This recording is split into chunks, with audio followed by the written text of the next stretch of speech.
Adesso inizieremo la 14ª parte della consacrazione, del corso di consacrazione, e viene giusto il numero 120 di quello che seguono nel libro, no?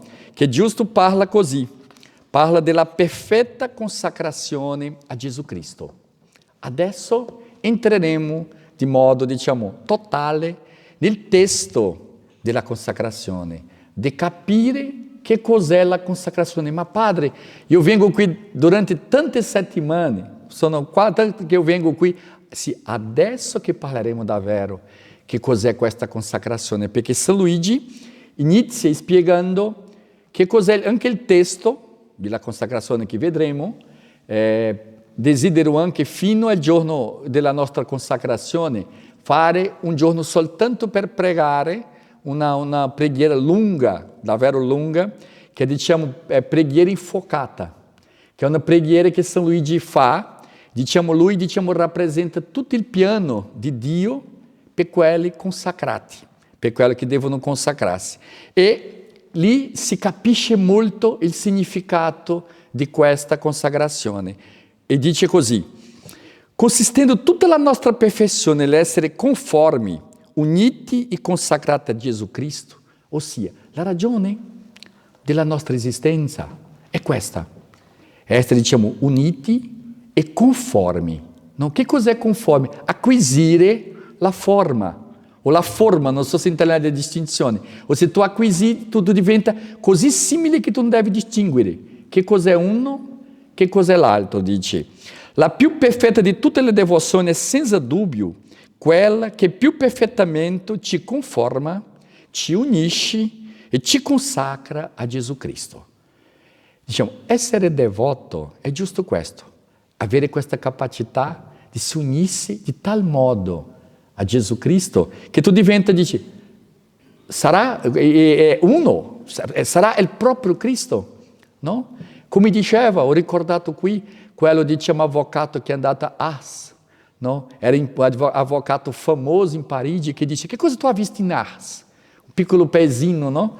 Della Francia. Dice: ho visto Dio in un uomo, perché Santo Cura d'Ars era così, unito a Gesù Cristo, che vedere Lui è come se vedesse a Dio, no? E è molto conosciuto anche quest'altro fatto, no? Che quando, per esempio, c'era un altro uomo che è andato proprio lì, dove la Madonna passa a Lourdes, no? E ha cercato Bernadette, no? E per essere lì dice: sarà che è vero che questa ragazzina lì così semplice ha visto la Madonna? E gli ha detto così. E ha trovato, e lei ha cominciato a chiacchierare con Bernadette, e questo uomo dice: però mi hanno raccontato che la Madonna ti ha dato un sorriso. E dice: sì, la Madonna mi ha dato un sorriso, sì. Tu puoi ripetere questo sorriso della Madonna? Ah, ma è qualcosa di impossibile, no? Io essendo una semplice ragazza, ripetere quello sorriso della Madonna. Io dico: no, ma io mi ho insistito, siccome tu mi hai insistito, cercherò di ripetere, di presentare come è stata la faccia della Madonna in questo momento. E Bernadette, a quell'uomo, ha guardato quell'uomo e ha cercato di presentare il sorriso. L'uomo si è convertito, vedendo il sorriso di Bernadette, dice, Aí ele cominciato a piangere, era un ateo, si è convertito quel sorriso di Bernadette perché? Perché era così vicino, e vedeva nella faccia di Bernadette la faccia della Madonna, no? E per semplicemente una rappresentazione, immaginare che cos'è, vedere o ricevere, non soltanto vedere un sorriso della Madonna. E dice, quando la persona si conforma, no? Ma non è conforma come una forma di lamento, avere la stessa forma dell'altro, come la persona può essere anche un oggetto, un elemento di grazia per gli altri, no? E dice, e l'altro punto che San Luigi sempre ricorda è questo, che la devozione, la consacrazione è cristocentrica, sempre Cristo che è nel centro di questa consacrazione. E dice giusto così: ora, essendo Maria la più conforme di tutte le creature a Gesù Cristo, ne segue che tutte le devozioni, quella che consacra e conforma di più un'anima a nostro Signore è la devozione alla Santissima Vergine, sua Santa Madre. E più un'anima sarà consacrata a Maria, più lo sarà a Gesù Cristo. Non ha differenza, non ha una separazione di appartenere a Maria e appartenere a Gesù Cristo, perché tutto della Madonna è di Gesù, no? E dice, e San Luigi, dopo, viene nel numero, 121, che dobbiamo seguire, dice così: perfetta e totale consacrazione di se stesso. Come si possiamo avere una perfetta e totale consacrazione a Gesù, dice. Questa devozione consiste nel donarsi interamente alla Santa Vergine per essere interamente di Gesù Cristo. Bisogna donarle, e viene adesso le sequenze di cose che si deve donare. E questo non è facile, però con la grazia di Dio si può tutto, no? Dice, bisogna donare, primo, il corpo con tutti i sensi e le membra. I corpi, il nostro corpo, con tutti i sensi. Il mio sguardo, il mio dito, il mio palato, tutti devono essere donati a Gesù, no? Per la mano di Maria. Dice, secondo, l'anima con tutte le sue facoltà. Questo del corpo è interessante perché c'è un fatto nel Medioevo che raccontava una cronaca che un uomo che, come avevo oggi parlato del sguardo, no, del sorriso della Madonna, né? Un uomo che voleva tanto vedere la Madonna, ma ha sentito assim, Madonna, sono così disposto a vederla che ha fatto una preghiera così. Era davanti alla statua della Madonna e diceva, Madonna, io voglio tanto vedere la tua faccia che sono disposto a donare un occhio mio, no? Conoscono, no? Che da donare un occhio mio, dice, ti guardo e divento soltanto con un occhio. E la Madonna è apparsa. E proprio lui ha visto così in estasi davanti alla Madonna, però dopo c'era soltanto un occhio, non lo vedeva nell'altro, no? Però diciamo, quella gioia è stata così grande che qualche tempo poi non esisteva. Ma Madonna, voglio tanto. Eu voglio tanto vedere un'altra volta che io pensavo che vedendo una volta sarebbe sufficiente, no? Voglio vedere una seconda volta, ma soltanto un occhio, però donerò anche questa possibilità, no?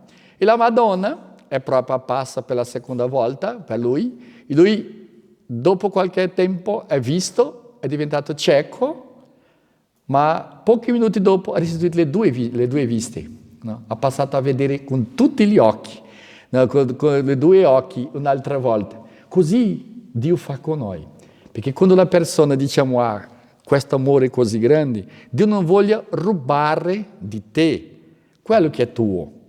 Però quando tu donna, che cosa succede?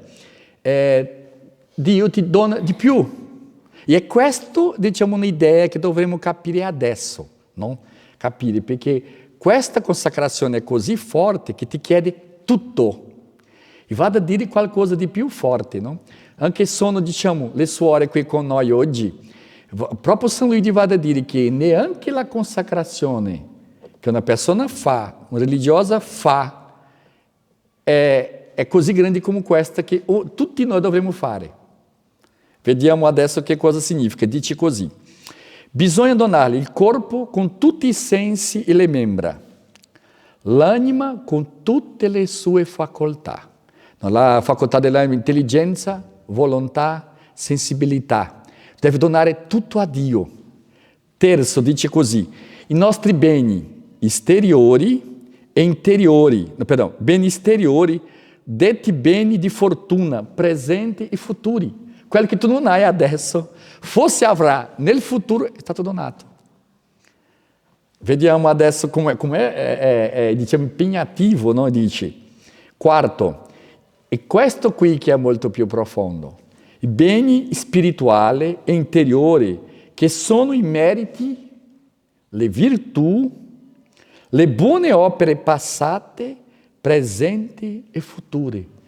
Niente ti appartenerà. Diciamo, tutte quelle che tu hai fatto di buono nel passato, nel presente e anche farà nel futuro, appartiene alla Madonna. Che cosa ti resta? Niente. Ossia l'amore. Ma vediamo le domande qui, perché la cosa va a diventare anche più forte.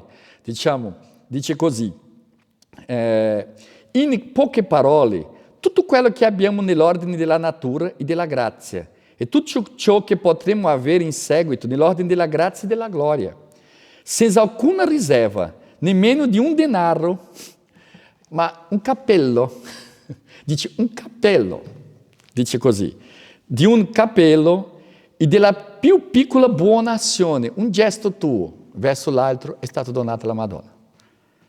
Per questo diciamo è molto molto impegnativo e bello, e dice questo per tutta l'eternità e senza pretendere né sperare altra ricompensa fuorché l'onore di appartenere a Gesù Cristo per mezzo di lei e in lei. Sai che questo qui, quando parla della schiavitù del passato, nessun schiavo ha vissuto così. Perché lui, diciamo, anche quello che è interiore, per questo che è bello, la nozione di libertà, no? Appartiene alla persona, no? Nessun altro, diciamo, può entrare dentro di te e rubare quello che è tuo, del tuo interiore. Questo è il concetto di libertà. È stata la Chiesa cattolica che ha spiegato. Nell'antichità c'era molto la nozione di schiavitù e libero, la libertà del corpo. Per la Chiesa lascia chiaro che anche, per esempio, San Paolo, San Pietro nel carcere, una prigione, era l'uomo più libero di tutto l'impero romano, perché nel suo interiore sapeva che era libero, e era libero per amare Dio, per lodare Dio. Questo concetto di libertà è un concetto cattolico, di avere questa libertà interiore. E qui noi, nella consacrazione di modo libero, tu dona tutto. Però, non so se avremo tempo, però San Luigi gli spiegherà anche il dopo. E adesso? Che cosa resta? E viene nel 122. Noi spiegherò qui perché è un po' più complesso, però deve essere attenti a leggere questo qui. Che cos'è, diciamo, dice, che bisogna notare che ci sono due cose nelle buone opere che facciamo, cioè la soddisfazione e il merito. Va a spiegare il valore delle cose. Noi spiegherò adesso perché è lungo, però è importante capire che cos'è, che tu doni anche i tuoi meriti quando tu fai qualcosa di buono. Uno, diciamo, spegne, diciamo, in un certo senso, i tuoi peccati, i tuoi difetti. E tu anche acquisisci davanti a Dio il merito. Qualcosa che diciamo come, per esempio, lui dà l'esempio, una persona che ha un impiegato. Lui ha un diritto sul suo salario. Tanto che è una dottrina cattolica bella che la persona, diciamo, deve pagare, non può, diciamo, pagare in ritardo impiegati, perché questo è anche rubare la persona. Dice che perché lui, una volta che ha lavorato, ha il diritto di quello che è, dice, il frutto del suo lavoro. E che ognuno di noi, quando facciamo anche qualcosa di buono, acquisiamo davanti a Dio in certo senso questo merito, si acquisisce questo, diciamo, potere per quello bene che tu hai fatto.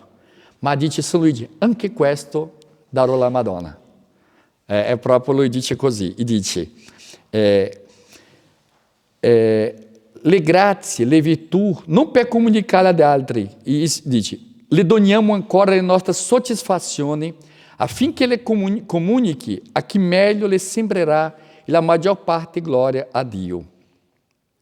Dice, per esempio, una persona può donare per l'altro, diciamo, nel numero 123 dice, ne segue in primo luogo che questa devozione si dà a Gesù Cristo nel modo più perfetto, perché per la mano di Maria tutto ciò che gli si può dare è molto di più di quello che si potrebbe dare con altre devozioni, in cui si gli dà una parte del proprio tempo, una parte delle proprie buone opere, una parte delle proprie soddisfazioni e mortificazioni. Il paragrafo dopo dice, nelle congregazioni religiose, questo che io dicevo, si danno a Dio i beni di fortuna con il voto di povertà. Questo diciamo è il voto di povertà.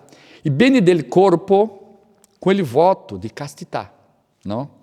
La propria volontà, quel voto di obbedienza. Sono il voto di povertà, di obbedienza e di castità. Un religioso fa questo, no? Dici. E qualche volta la libertà del corpo, quel voto di clausura, ossia una suora che adesso diciamo dice è dentro di un convento di clausura, dice io ho donato anche la libertà del mio corpo di andare un posto verso l'altro. Dici, ma non si dà la libertà o il diritto che si ha di disporre del valore delle buone opere e non ci si spoglia di ciò che il cristiano ha di più prezioso e di più caro, cioè i meriti e soddisfazioni. Vede come questo è profondo. Per esempio, tu prega un rosario e quando tu prega questo rosario, tu dici, vado a offrire questo rosario per la conversione del mio figlio, vado a offrire per il rosario per la salute di un'altra persona. Dici, attenzione, in certo senso quando tu fai la consacrazione dici, è tutto della Madonna. Anche quel diritto che tu hai di quello che tu, a proposto nelle tue preghiere, tu dona alla Madonna. E adesso non posso pregare di più per gli altri, perché una volta che tu ti appartieni, San Luigi va a rispondere questa domanda qui. E dice, giusto così, in questa parte, 124.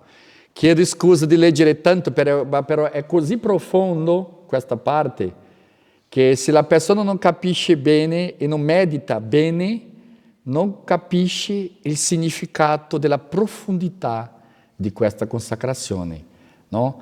E dice, ne segue inoltre che una persona la quale si è così volontariamente consacrata e sacrificata a Gesù Cristo per mezzo di Maria, non può disporre del valore di alcuna delle sue buone azioni.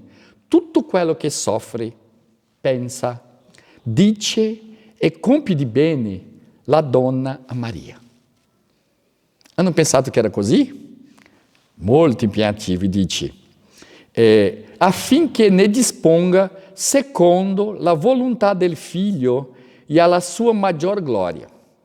Ma questo qui comincio a anche spiegare, prima di San Luigi. Dovremmo ricordare che quando la persona fa questo, è sempre un gesto, per esempio. Darò un esempio nostro molto umano. Quando la persona si avvicina da te, è quello che abbiamo visto nel Vangelo d'oggi, no? Quello che hanno assistito alla messa, è la vedova che dona, né? 2, piccole monete, che quella moneta vale soltanto un soldi, no? Questo così. Che cosa dice? Quella donna ha donato tutto. E così, quando la persona dice, adesso non c'è niente, no?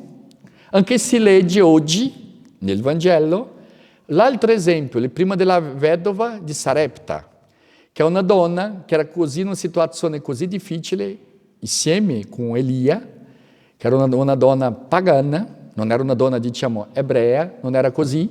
Questa donna, dice, Elia, non racconterò la storia, Elia, chiude il cielo e non piove, no? Perché loro seguivano a Baal, che anche era il dio della pioggia. E lui gli dice, guarda che adesso questo dio non esiste, io chiuderò il cielo. Soltanto che anche Elia soffriva con la sete e anche con la fame, 3 anni senza pioggia. Succede che Elia trova una vedova e dice, chiede alla vedova un po' d'acqua. Chiede alla vedova un po' d'acqua. E la vedova va a dare un po' d'acqua. E anche quando va a prendere l'acqua, la vedova non conosceva Elia, ma ha visto che era un uomo di Dio. E dice, anche può portare un pane per me. E la donna dice, guarda, io ho soltanto un po' d'olio, un po' di farina. E dice, l'ultima cosa, dice, io pensavo di fare una focaccia, un pane, per mangiare insieme con mio figlio e morire.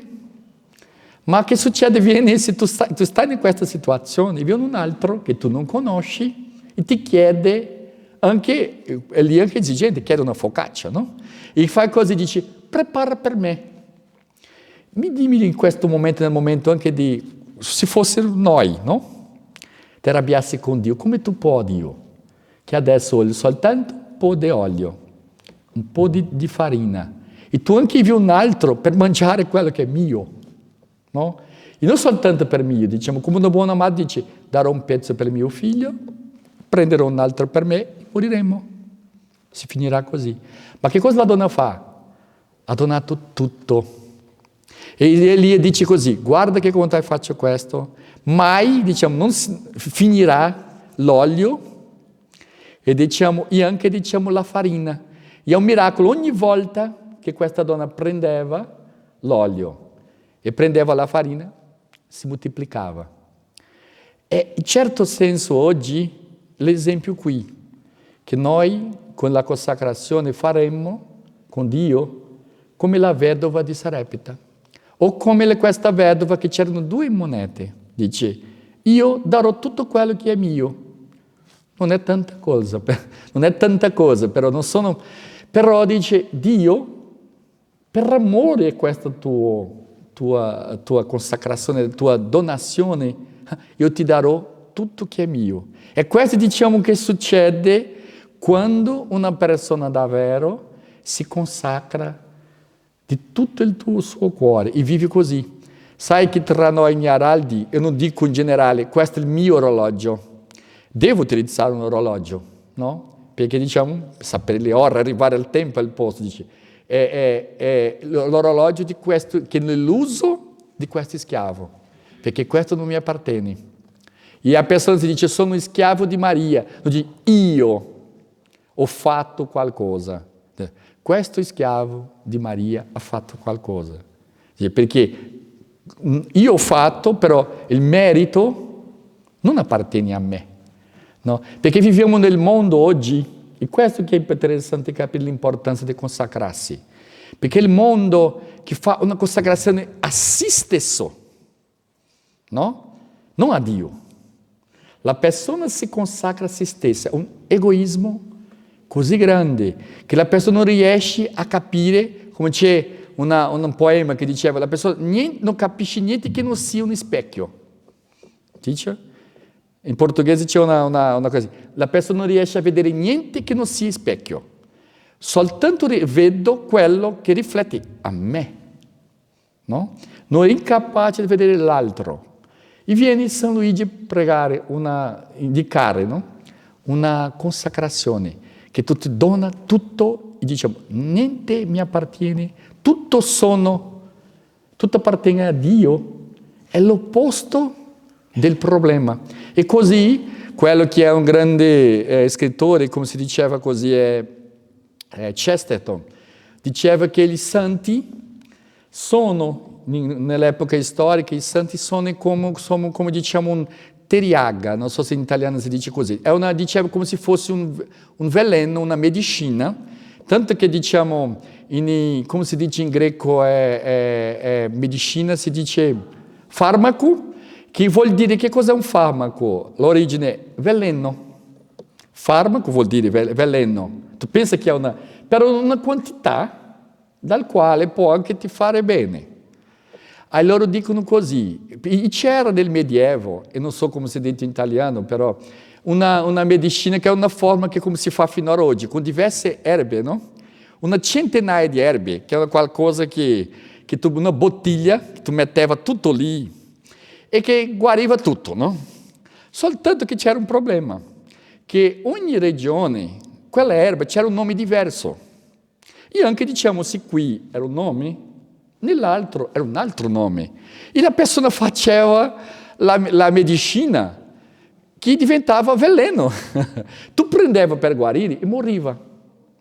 Perché la questione l'effetto era l'opposto. Lui diceva, i santi, e questo che chiamava, non lo so come in italiano, teriaga, era il nome di questa insieme di erbe, no? Come una medicina, che guariva tutto e uccideva anche tanti altri.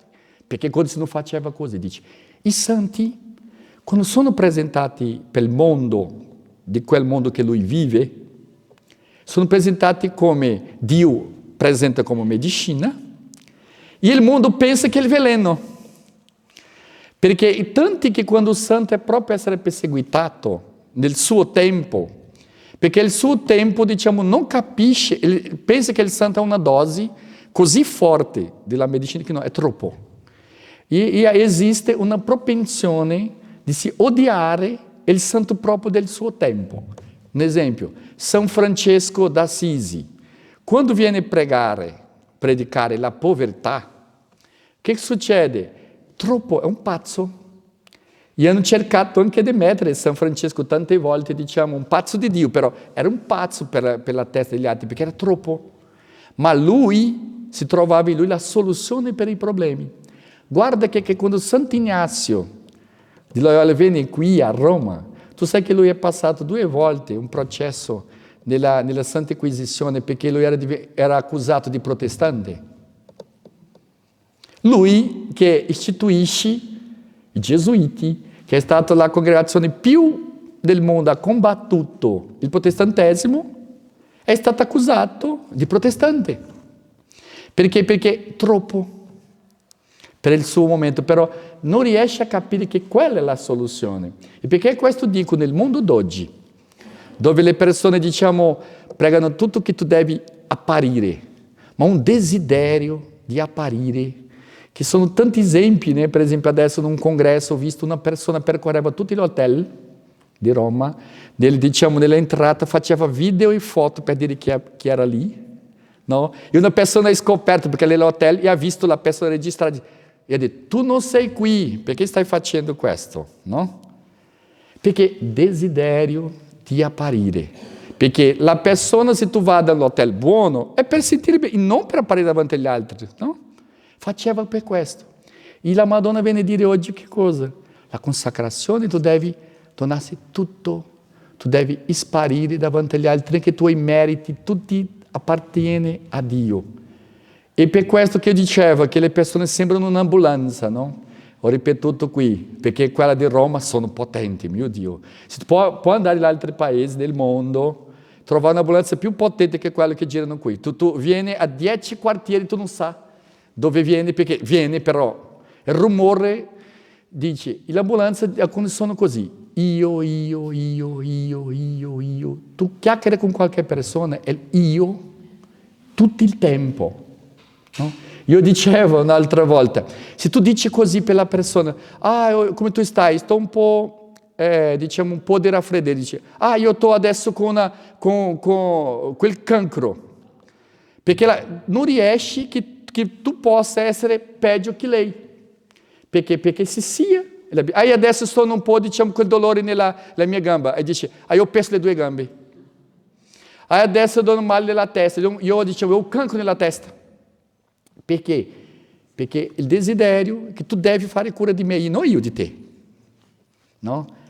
E questo io è giusto l'opposto della consacrazione. Per questo San Luigi non avrà tempo, nel numero 131, non possono leggere dopo, lui risponde le 3, diciamo, obiezioni che si può fare la consacrazione. Una di queste dice, non si può obiettare che questa devozione sia nuova o indifferente.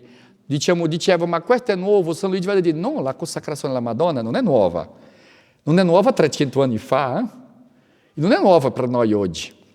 E l'altro punto che lui dice così, alcuni potrebbero dire che questa devozione, facendoci dare a nostro Signore per la mano della Santissima Vergine il valore di tutte le nostre buone opere, preghiere, mortificazioni ed elemosine, ci mette nell'impossibilità di soccorrere le anime dei nostri parenti, amici e benefattori. E adesso, come vado a pregare per loro? No? Se ho donato tutto a Maria, dici, rispondo ad essi, prima di tutto, che non bisogna credere che i nostri amici, parenti e benefattori soffrano qualche danno perché ci siano consacrati e dedicati senza riserva al servizio di nostro Signore e della sua Santa Madre. Ciò sarebbe fare ingiuria alla potenza e alla bontà di Gesù e di Maria, i quali sapranno bene assistere i nostri genitori, amici e benefattori con le nostre opere spirituali o in altri modi. Darò un esempio di una persona che una volta si è consacrata e finisco. Una persona, molto tempo fa negli Araldi, era diciamo di origine orientale e i suoi genitori erano tutti diciamo pagani. E che succede? Lui si è convertito, si è consacrato a Gesù, a Dio, e cercava anche di convertire sua famiglia. Só che succedeva che ogni volta che andava a casa era una confusione che qualcuno anche qui conosce. Ele ha cercato il nostro fondatore e dice: guarda che io cerco di convertire la mia famiglia e non so che cosa fare. E il nostro fondatore ha detto così, è forte, no? Dice: tu ti consegna totalmente a Dio, alla tua vocazione, che io garantisco la conversione della tua famiglia. Che se tu fai questo, Dio converte la tua famiglia. E lui ha fatto questo, è entrato nella vita religiosa, è andato, passano gli anni, i suoi genitori, quando diciamo erano anziani, lui va a visitarli, né? erano di origine giapponese, dirò, erano pagani, erano buddisti. Lui ha detto così: quando lui era lì con loro, in 10 giorni prima della morte loro hanno fatto la prima comunione, hanno diciamo fatto il battesimo, la prima comunione, hanno fatto il matrimonio di ambedue. E diciamo in un periodo di 2 mesi è morto il papà e la mamma, diciamo cattolici. Perché dico, lui ha fatto in certo senso, ha vissuto la consacrazione, dice: Signore, io non posso fare, però ti darò quello che è mio, la mia vita. E così tu fai l'altro. Dio ha assunto questa consegna e ha fatto. Questo che dobbiamo capire che cos'è la consacrazione alla Madonna. Alla prossima settimana. Ci siamo?